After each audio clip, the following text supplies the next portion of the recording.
¿Sabes quién vive en esta casa? ¡Un farsante de tomo y lomo! Señoras y señores, hoy gana la ilustración, porque vamos a hablar de La supraconciencia existe, el libro de Manuel Sanz Segarra, esa joya oculta del pensamiento, oculta por una muy buena razón.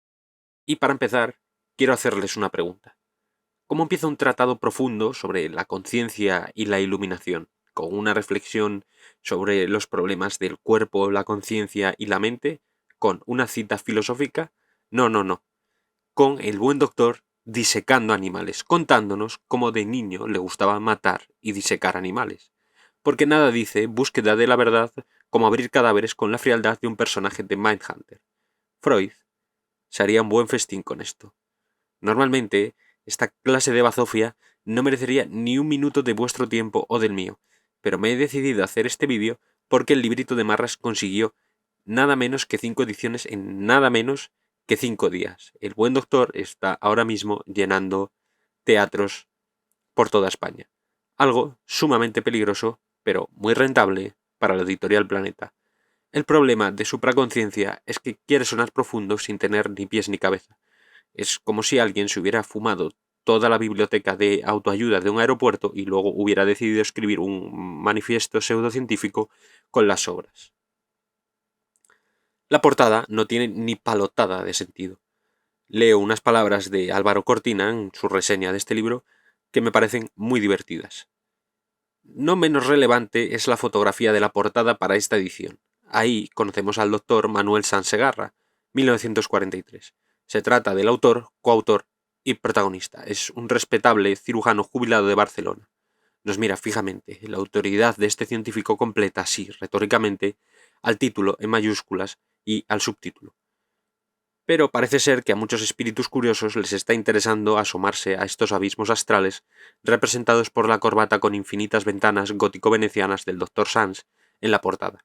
¿Acaso este Quijote de los cirujanos del sistema digestivo ejerce una loable tarea, aunque no especulativa, sino más bien de otro orden?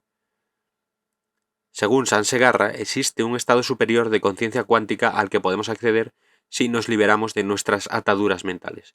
Muy bonito, muy New Age, pero también muy conveniente, porque todo lo que no encaja en su teoría es porque no hemos alcanzado el nivel adecuado de comprensión. Básicamente, si crees que lo que dice es un sinsentido, es culpa tuya por ser un pobre ser limitado. ¡Es un farsante de UPA! ¡Lo sabía! Este tipo de discurso es como una trampa perfecta, es como esos timos piramidales de desarrollo personal pero en versión pseudo-filosófica. Si dudas, es que estás en un nivel bajo. Si no lo entiendes, es que aún no has despertado. Y si lo entiendes pero te parece basura, bueno, entonces eres un escéptico sin alma. Voy a leer a continuación algunos fragmentos de este gran, enorme libro. Un día, durante una guardia en el servicio de urgencias de cirugía, mi vida dio un giro inesperado. Tuve la experiencia de reanimar a un paciente que había sufrido una muerte clínica a consecuencia de un grave accidente de circulación. Después de operarlo y de que evolucionara correctamente, el paciente compartió conmigo la experiencia que había vivido durante ese periodo crítico. Sus explicaciones me llevaron a investigar más a fondo las experiencias cercanas a la muerte y a aprender sobre ellas. Estudié la obra de expertos en el campo como Elizabeth Kübler-Ross, Raymond Moody, Eben Alexander y Melvin L. Morse, entre otros, y me reuní con profesionales de diversas disciplinas, neurólogos, psiquiatras y psicólogos, para comprender mejor estos fenómenos. Este encuentro cambió mi perspectiva sobre la vida y la muerte. Me hizo cuestionar mis creencias previas y me llevó a explorar áreas de la medicina y la conciencia que antes no había considerado. Comencé a ver que había más en nuestra existencia de lo que se puede explicar a través del método científico cartesiano y newtoniano. La experiencia cercana a la muerte de mi paciente me mostró que hay aspectos de nuestra conciencia que trascienden nuestra existencia física. Esto me llevó a explorar conceptos como la supraconciencia o conciencia no local. La física teórica, especialmente la física cuántica, ofrece una visión del universo que va más allá de lo que podemos abarcar con nuestros sentidos. Esta disciplina sugiere que la realidad es mucho más compleja y misteriosa de lo que normalmente percibimos. A través de mi estudio de la física teórica comencé a apreciar que fenómenos como la superposición de estados y el entrelazamiento cuántico, que describo más adelante, podrían proporcionar una explicación para algunas de las experiencias reportadas en las experiencias cercanas a la muerte. ¡Este tipo es un farsante de UPA! Vamos, Chris. Pero vamos a ver. dejando aparte la redacción de ChatGPT y la repetición de palabras, si la conciencia es algo tan elevado y místico, ¿por qué la explicación parece un refrito de pseudociencia con palabras rimbombantes? Hay menciones a la neurociencia aquí y allá, pero más como moderno que como argumento. Es como poner a Einstein en la portada de un libro de horóscopos para que parezca legítimo. También dice, la supraconciencia es el estado último de la comprensión del universo donde el yo se diluye en la totalidad del ser. Vale, pero ¿cómo se accede a eso? Meditando, rezando, metiéndote en una bañera con sales del Himalaya. No hay instrucciones, no hay evidencia, solo una colección de palabras que suenan profundas, pero que si las examinas son puro humo.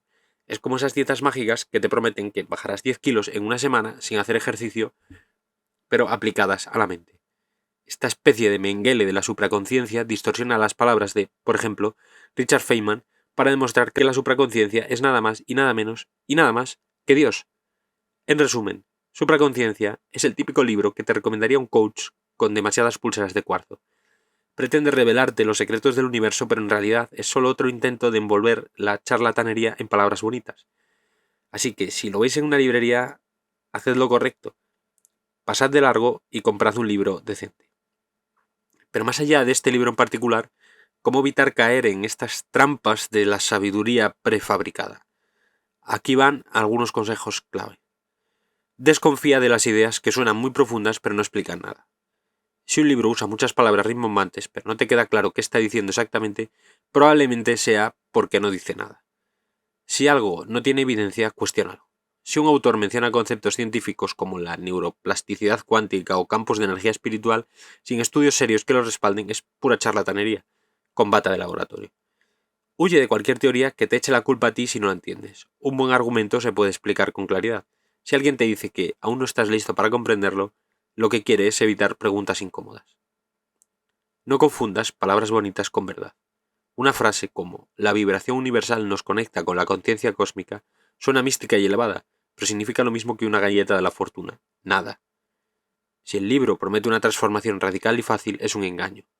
No hay atajos para mejorar tu vida, aprender filosofía o alcanzar un mayor entendimiento del mundo. Si algo suena demasiado bueno para ser cierto, recuerda que probablemente lo sea.